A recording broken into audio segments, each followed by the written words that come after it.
अस्सलाम वालेकुम नाजरीन। आज की वीडियो में हम DGISPR की प्रेस कॉन्फ्रेंस और KPK में होने वाले असेंबली इजलास के बारे में बात करेंगे।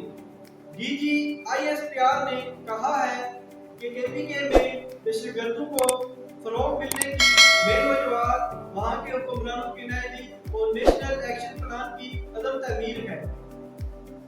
और उनका ये भी कहना था कि 70% दहशतगर्द पाकिस्तान में KPK और बलूचिस्तान से दाखिल होकर पाकिस्तान के अमन और अमान को मुतासर करते हैं।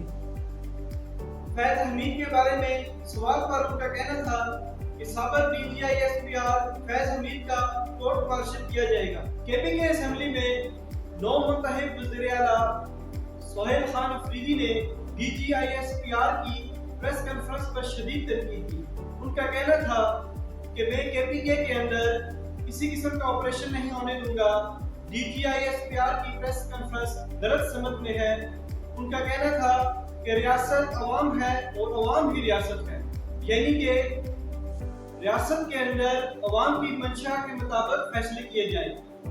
और उनका यह भी कहना था कि मैं इमरान खान के लिए अपनी जान भी दे दूंगा और इमरान खान की मशावरत के बगैर अगर उनको जेल से दूसरी जेल में मुंतकिल किया गया तो मैं पूरे पाकिस्तान को बंद कर दूंगा।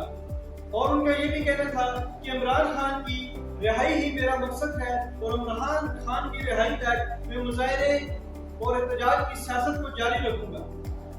KPK असेंबली में MPA जलाल खान ने हुकूमत पर शदीद तनकीद करते हुए कहा कि दावे नहीं अमली काम होने चाहिए। वज़ीर आला का मुतहिद अवामी खिदमत के लिए किया गया है, ना कि इमरान खान की खिदमत के लिए।